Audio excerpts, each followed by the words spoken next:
Okay, so welcome back to Growing at Home with Mindfulness, Meditation, Self-Exploration. Now today's video is all about distraction and avoidance. The very two things that used to run my whole life.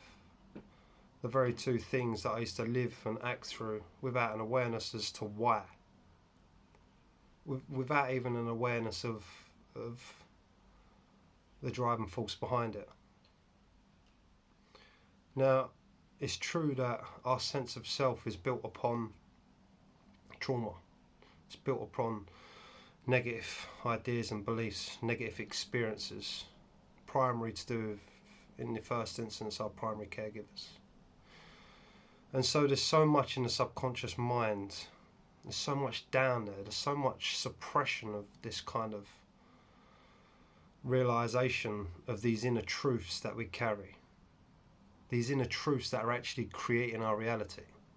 These inner truths that are actually being attracted to us to show us what is within. Now, for me, my life was a focus on avoidance, and that avoidance would be certain situations. And if I wasn't trying to avoid situations, I was in addiction. So my avoidance patterns was like, I didn't like working. I didn't like doing anything for myself. In fact, I felt like I couldn't move in my being. Because no matter what I did, I was facing my own problems. Like my sense of self was so low that everything was a struggle. Everything, every aspect of my life was a struggle.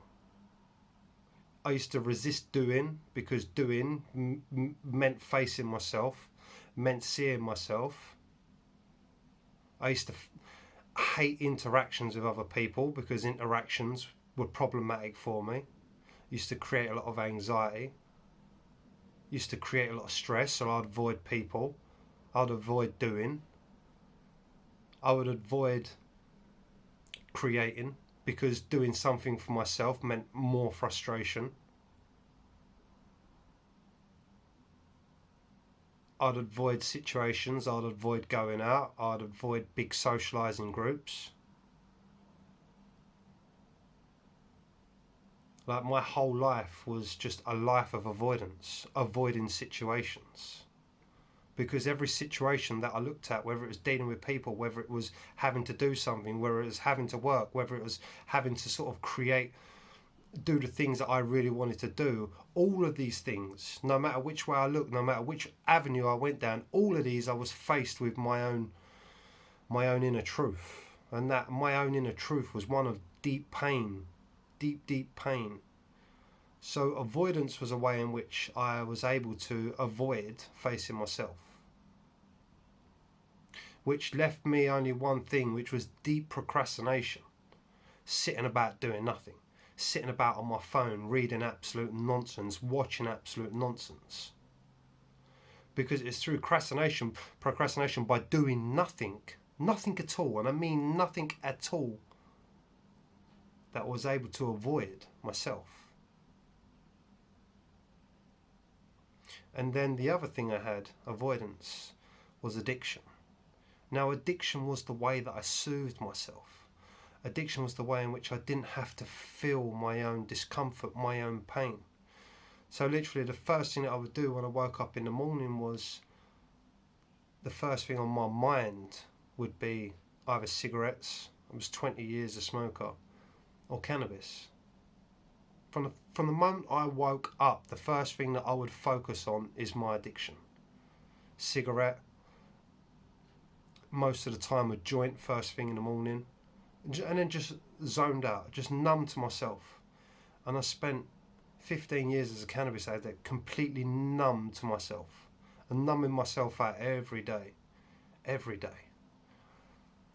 And then the only sort of one aspect that I really had in my life that was like an outlet was the gym, and going to the gym, because it was a way in which I could express so much of this pent up energy within me, which is why, I was so focused on bodybuilding, I become addicted to bodybuilding, and then I was consuming vast amounts of steroids.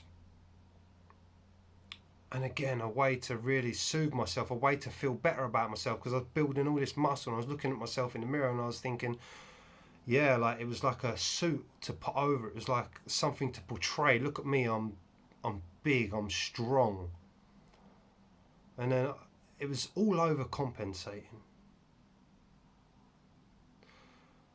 So I had these kind of two aspects running my life, which was avoidance and addiction. And whilst I was in avoidance and addiction, I didn't really know the driving force behind it. I didn't really realise what was going on. I was just in my programs, how I'd programmed myself to be, how I'd programmed myself to avoid situations, how I programmed myself to focus on addiction. So this is how I lived my life. I lived my life by avoidance, addiction, which caused procrastination, and procrastination on such a deep level that I found myself in this rut of not wanting to work, this rut of not wanting to do anything, but not understanding it. And I feel like human beings, we move into these ways of patterns of programs, and we don't even realise we are these patterns. We don't even realise we are these programs. And then we're just living our life. But what we don't realise is these programs and patterns of behaviour do one thing, and that is to mask our inner truth. Now, when I had my awakening, when I started to really awaken, the first things that began to fall away was these outer movements of addiction and avoidance. Because these are like the very top layer to your sense of self. And as you begin to awaken, these layers begin to remove. And then what you sort of begin to become aware of is below this. And this is one of the first things I really become aware of, was the waves of emotion, the anger and the pain in which I was directing towards my loved ones. You know, when I really began to awaken, this is one of the things I really become aware of. And I began to I tasted such divinity, I tasted such truth. And then to be met with this ball of emotional pain and seeing how I was inflicting it on other people at the time before I had the process, I would push it all away. And I'd be able to justify all of my actions and justify the reason as to why I'm being horrible to people. But then as I went through this awakening, as I began to really awaken to myself, I was confronted with my own emotional pain.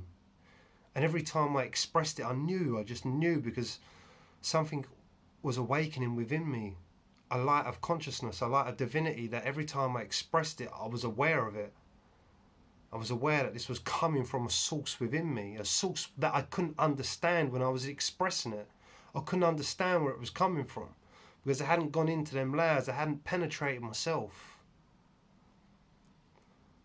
But as time went on, and as I become more conscious, I become more aware of these layers within me, of these layers of pain, of trauma. And as my addiction began to fade away, to one point where I just dropped everything. I quit smoking, I quit cannabis, and I quit steroids. In one moment, I put everything in the bin. And then the 2 years that followed were just this process of just seeing myself, really seeing myself, being confronted with all of this trauma. Now, the way the awakening happens is you do this through stages. It doesn't happen all at once. We go through these layers in stages, and it takes time. So you're starting off with a very surface stuff, which is like avoidance and addiction, and then we're moving down, and then we're starting to realise there's an emotional turmoil happening within me, and then you start becoming responsible for that turmoil. And as you become responsible for that turmoil, you begin to see what underpins the turmoil. You begin to see how much pain is accumulated within you. And as I worked through these layers, I started to peel back all of these beliefs, started to peel back and release this emotional trauma within me. You know, I've cried so many times through this awakening, and the tears have been nothing more than just pure emotional release. Releasing that pain that has underpinned everything. You know, I've dealt with the trauma of losing my cat as a child, which to most people is like, what? But as a child, it's so traumatic. I've dealt with the trauma of having to see a very toxic relationship between my mother and father. I've dealt with the trauma of seeing the toxic relationship between me and my mum. She wasn't able to be emotionally available for me. I've seen the toxic nature of my later relationships that were a repeated cycle of that initial toxicity within the initial relationships. I've seen the toxic nature that I've treated myself, that I haven't loved myself. I haven't loved myself unconditionally. I've seen the toxic nature of the containment of being able to love somebody no matter what they do to you. This is how powerful this healing becomes. I've been down to trauma patterns in me where my love was so powerful as a child, as a person, as a consciously connected person, that I was able to love through all of the pain that was inflicted, all of the emotional turmoil that was inflicted on me, and to feel them levels within me, the depths within me, where I was able to love unconditionally. And as children, you'd be surprised at how many layers are within us of these traumatic experiences. And as I passed through each layer, I was able to give myself the unconditional love, or allow the unconditional love that was suppressed by these layers to flow, to love myself, to realise that everything that I'd done on the surface was to cover everything over that I felt at a core level. You know, I had nothing. I had a toxic relationship. I had two beautiful children. I have two beautiful children, but two beautiful children that I wasn't able to truly love, that I was toxic towards, to which consciously I'm now undoing what I'd done to them. What happened through my awakening was I become responsible for every action. This is what awakening does. It makes you responsible for everything going on within you. And as you become more conscious, you become more aware. And as you become more aware, you move through these layers. And as we heal through each layer in which we pass through, we become more peaceful, more joyous, more loving. Because it's these layers that suppress. When we suppress the bad, we suppress the good. So when we're suppressing the bad, we're suppressing our own love, which is the good in which allows us to heal the bad. You know, my life had to be ripped apart, to be rebuilt in the truth of love, in the truth of light, in the truth of consciousness. And that's a painful process.